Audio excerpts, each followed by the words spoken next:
வணக்கம் மக்களே. கிருத்திகா உதயநிதி இயக்கத்தில் ஜெயம் ரவி, நித்யா மேனன் நடித்து ஏஆர் ரகுமான் இசையமைப்பில் வந்திருக்கும் காதலிக்க நேரமில்லை படத்தோட என்னோட பார்வை தான் இந்த வீடியோ. ஹீரோ ஹீரோயின் ரெண்டு பேரும் அன்எக்ஸ்பெக்டடாக சந்திக்கிறாங்க. பிடித்து போக ஒருவருக்கொருவர் சொல்லிக்கொள்ளாமலே நேசிக்க ஆரம்பிக்கிறாங்க. ஆனால் இவங்க ரெண்டு பேருக்கும் ஏற்கனவே இவர்களுக்கே தெரியாமல் ஒரு பந்தம் இருக்கிறது. இப்படி இருக்க அவர்களின் லவ் என்னவாகிறது, கடைசியில் இருவரும் சேர்ந்தார்களா என்பதுதான் இந்த படத்தின் கதை. காதல் கதைதான். ரெஃப்ரெஷிங் காட்சிகள், கதாபாத்திரங்கள், அவர்களின் உணர்வுகள் சார்ந்த விஷயங்கள் என்று காட்சிப்படுத்தியதில் இந்த படம் சுவாரஸ்யமாக இருக்கிறது. எனக்கு படத்தில் ரொம்பவே பிடிச்சது, எதையும் வலிந்து திணிக்காமல் தனி மனித உணர்வு சார்ந்த விஷயங்களை காட்சி அமைப்புகள் மூலம் படம் சொல்லி சென்றது தான். அந்த விஷயங்கள் எல்லாம் நோட் பண்ணி வச்சுருக்கேன், ஒவ்வொன்றா பார்ப்போம்.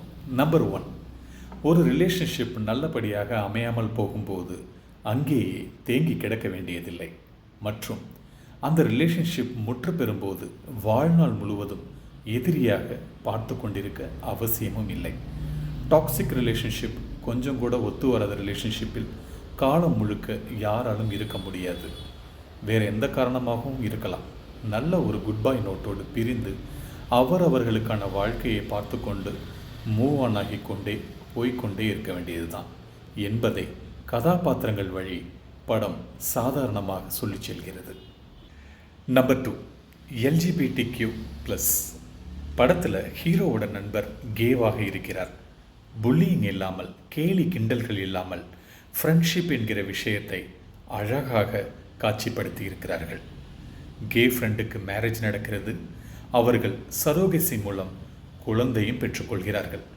எ ஃப்ரெண்ட் இஸ் எ ஃப்ரெண்ட் என்பதை சகஜமாக அவருடன் பழகும் மற்ற கதாபாத்திரங்கள் காமிக்கிறார்கள். நம்பர் 3, ஹீரோயின் தனக்கு PCOD இருக்கிறது என்பதை நார்மலாக சொல்வது, அப்புறமா ஸ்பெர்ம் டொனேஷன் மூலம் குழந்தையும் பெற்றுக்கொள்வது போன்றான காட்சிகள் தனிமனித விருப்பங்களையும் அவர்களின் சூழ்நிலைகளையும் சொல்கிறது. ஒருவரின் உடல் மனம் சார்ந்த விஷயங்களில் யாருக்கும் கமெண்ட் பண்ணவோ விமர்சனம் பண்ணவோ உரிமை இல்லை என்பதை, இதெல்லாம் நார்மலான விஷயங்கள் தான் என்று போகிற போக்கில் படம் சொல்லி செல்கிறது. நம்பர் 4, ஆல்ரெடி குழந்தை இருக்கும் சிங்கிள் பேரண்ட் மதர் என்று தெரிந்தே காதலிக்கும் கதாபாத்திரம். அந்த குழந்தையையும் தன்னோடு குழந்தையாக பார்ப்பது, அவர்களை அப்படியே எந்த அன்னெசரி சிம்பதியும் காமிக்காமல் நேசிப்பது, வாழ்க்கை துணையாக ஏற்றுக்கொள்வது என்றான காட்சி அமைப்புகள். அன்பு என்பதை நேசிப்பது தான், ஒருவரை அப்படியே ஏற்றுக்கொள்வது தானே. இதெல்லாம் காதல் என்ற விஷயத்தை அழகாக சொல்லிவிடுகிறது. நம்பர் 5, ரொம்பவே முக்கியமானது. படத்தில் வரும் பெற்றோர்கள் தங்கள் பிள்ளைகளை அப்படியே ஏற்றுக்கொள்கிறார்கள். அவர்களின் விருப்பத்துக்கு துணை நிற்கிறார்கள். நாங்கள் இருக்கிறோம் என்று எப்போதும் சொல்லாமல் சொல்கிறார்கள். ஒவ்வொருவருக்கும் குடும்பம் என்பது இப்படி அமைந்துவிட்டால் எக்ஸ்டர்னல் ஃபேக்டர்ஸ் எதுவும் பாதிக்காது. இதை லவ்லியாக காட்சிப்படுத்தி இருக்கிறார்கள் இந்த படத்தில். திருமணத்தை பற்றி கேட்குறது, குழந்தை பற்றி கேட்குறது, பர்சனல் பிரைவசி விஷயங்களை கேட்டு ஒருவரை டவுன் பண்ணுவது, புல்லிங் பண்ணுவது, ஏன், எதற்கு, எப்படி, இப்படி பர்சனல் விஷயங்களை கேட்காமல் ஒருவருடன் சகஜமாக பழகும் சமூகமே பண்பட்ட சமூகம். படத்தில் நிறைய விஷயங்கள் நல்லபடியாக காட்சிப்படுத்தப்பட்டிருப்பது ஆரோக்கியமான விஷயம். சமூகம் விமர்சிக்கும் நிறைய விஷயங்களை அதெல்லாம் நார்மல் தான் என்று கதை ஓட்டத்தோடு படம் சொல்லியிருப்பதில் சுவாரஸ்யம். இந்த பூமியில் பிறந்த ஒவ்வொருவருக்குமே தங்களுக்கு பிடித்தமான வாழ்க்கையை சந்தோஷமாக கொண்டாட்டமாக வாழ அத்தனை உரிமைகளும் உள்ளது.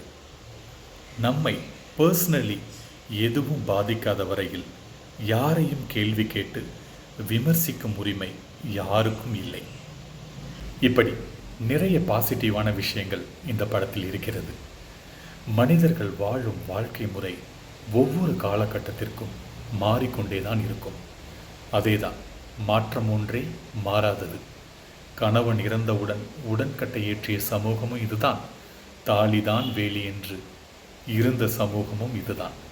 ஆண்கள் என்றால் இப்படி இருக்கணும், பெண்கள் என்றால் இப்படி இருக்க வேண்டும் என்று தனி மனிதர்கள் விருப்பு வெறுப்பு தாண்டி ஒரு தனி மனிதனை பாதிக்கும் பிற்போக்குத்தனங்களை கொண்டிருக்கும் சமூகமும் இதுதான்.